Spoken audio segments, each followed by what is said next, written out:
chegou uma criança com uma baita lesão cortocontusa que você tem que suturar. Essa criança está extremamente agitada. Você vai fazer mesmo assim?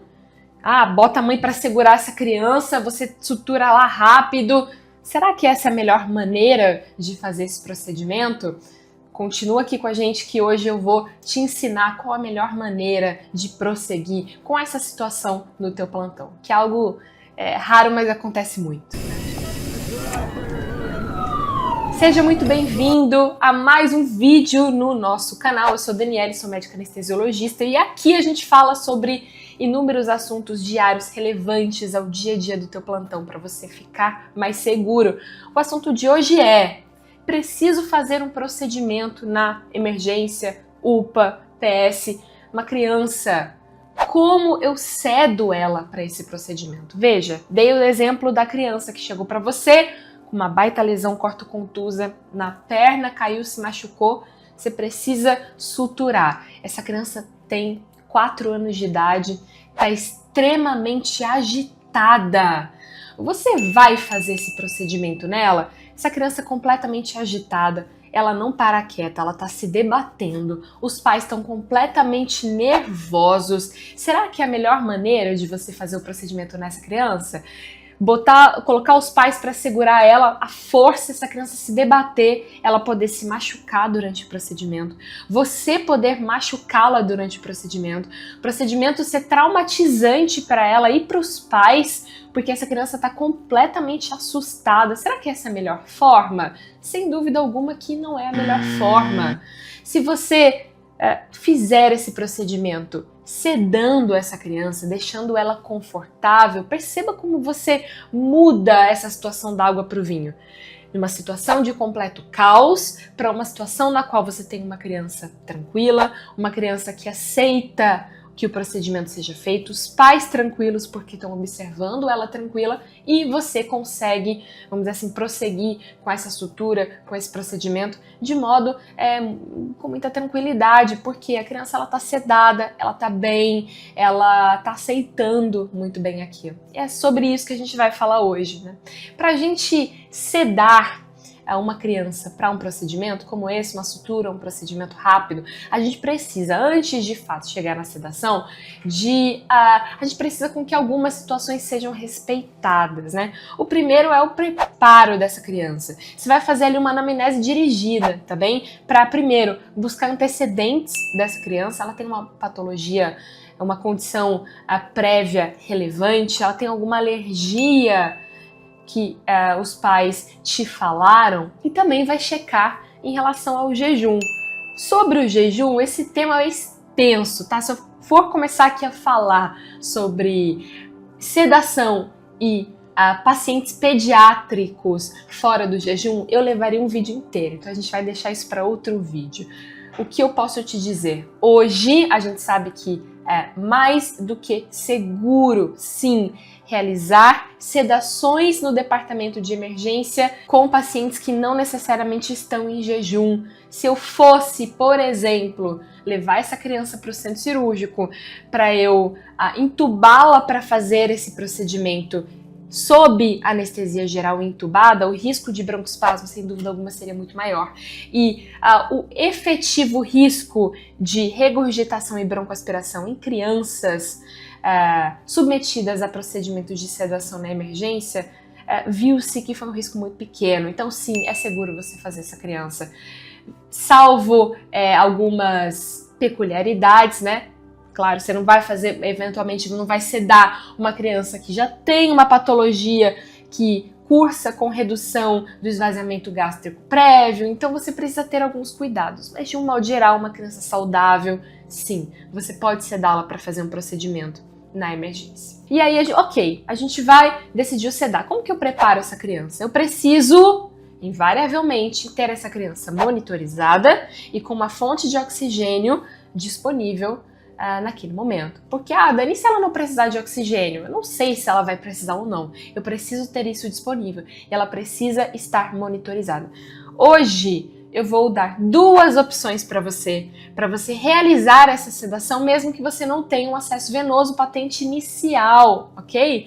Portanto, duas opções de uma sedação intramuscular, especificamente falando de ketamina e falando de midazolam intramuscular. Antes da gente ir para as duas estratégias propriamente, eu preciso que você tenha na tua cabeça, primeiramente, ok, eu vou sedar essa criança, qual o nível adequado de sedação que eu preciso para fazer um procedimento?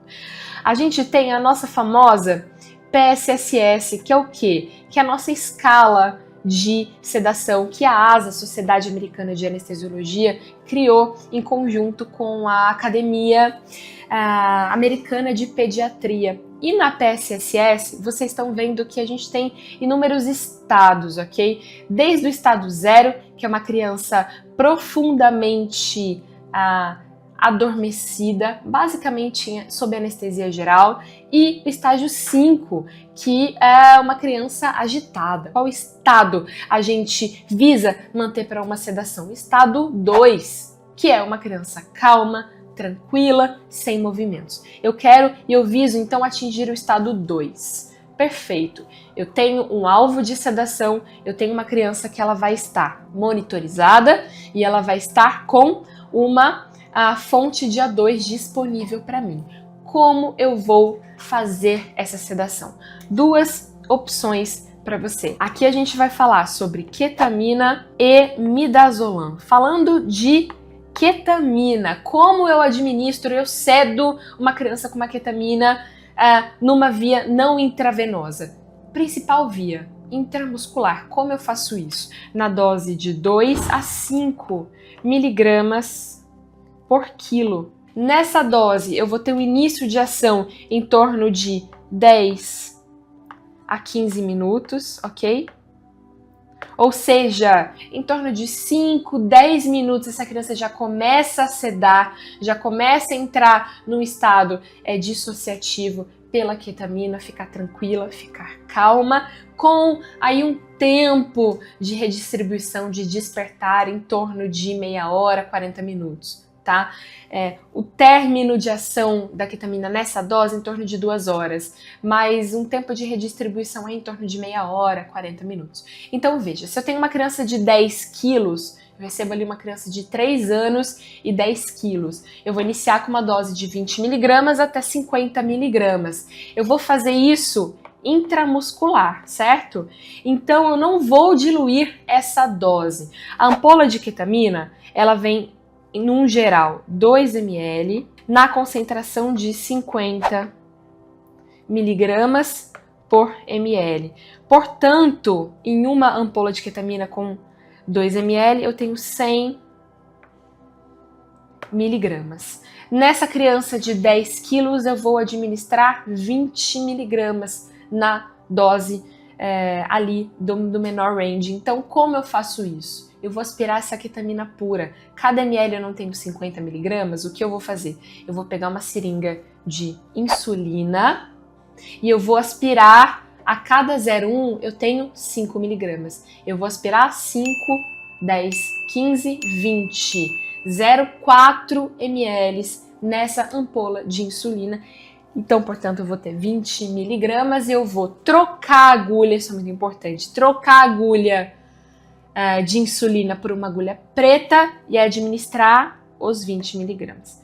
Vamos supor que eu quero fazer 50 miligramas nessa criança, eu quero fazer 5 miligramas por quilo. Aí eu vou usar 1 ml, certo? De ketamina. Então eu posso aspirar 1 ml numa seringa de 3 ml, por exemplo, trocar pela agulha preta, fazer intramuscular, tá? Então não é desculpa, minha criança não tem acesso venoso, eu posso fazer a ketamina intramuscular, sem problemas.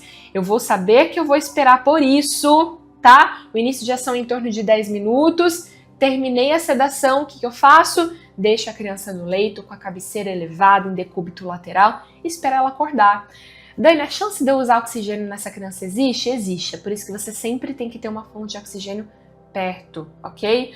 Com a ketamina, que é um fármaco que mantém muito bem o drive ventilatório, no geral os pacientes obstruem muito pouco, não vai ser raro eu não acabar apresentando O2. Então, assim, com muita frequência eu vou acabar fazendo esse procedimento sem oxigênio, mas eu preciso sempre ter, ok, galera? Segunda opção completamente possível para eu fazer essa sedação é o que? O midazolam. O midazolam também é um excelente fármaco para sedar. Diferente da intubação, né? Mas para sedar é um excelente fármaco.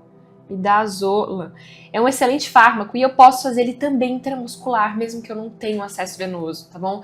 Depois que você sedar, isso é muito importante. Depois que você sedar essa criança, você vai posicionar ela, vai fazer o teu procedimento com calma, com tranquilidade, e aí vai deixar ali o oxigênio perto, ou até mesmo acoplar o oxigênio, tá? Nessa criança. E aí, como que eu faço com o midazolam?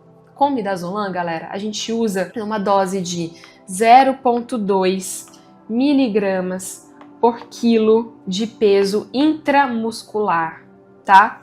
Então, nessa mesma criança de 10 quilos, eu vou usar o quê? 2 miligramas, ok?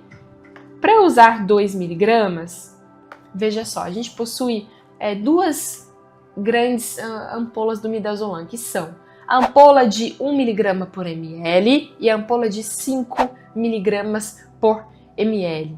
A ampola de 5 miligramas por ml é a ampola mais comum, tá? É que, no geral, é a ampola mais disponível por aí. Então, contando que você já tenha ela no teu serviço, e ela, com certeza, virtualmente, em mais de 90% das vezes, é a que vai aparecer para você, veja, se 1 ml eu tenho 5 miligramas, eu vou usar um pouco menos do que meio ml. Eu vou usar ali 0,4 ml da ampola de 5 miligramas por ml, certo? 0,4 ml, como que eu posso fazer isso? Eu aspiro numa seringa de insulina 0,1, 0,2, 0,3, 0,4, troco a agulha por uma preta, faço intramuscular.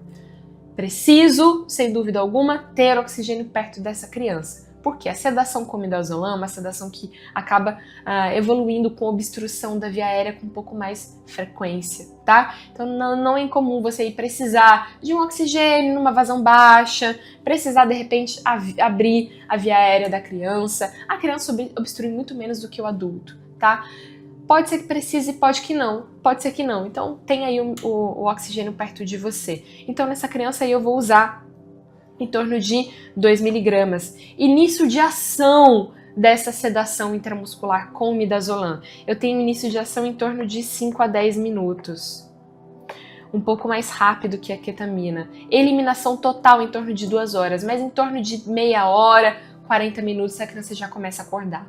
Vou deixar, novamente, ela no leito, tranquila, decúbito lateral com a cabeceira elevada, esperar, depois que eu faço o meu procedimento com calma, suturo ela de modo tranquilo, ela já vai acordar com o curativo, bem, tranquila, sob a supervisão dos pais e tá liberada, tá?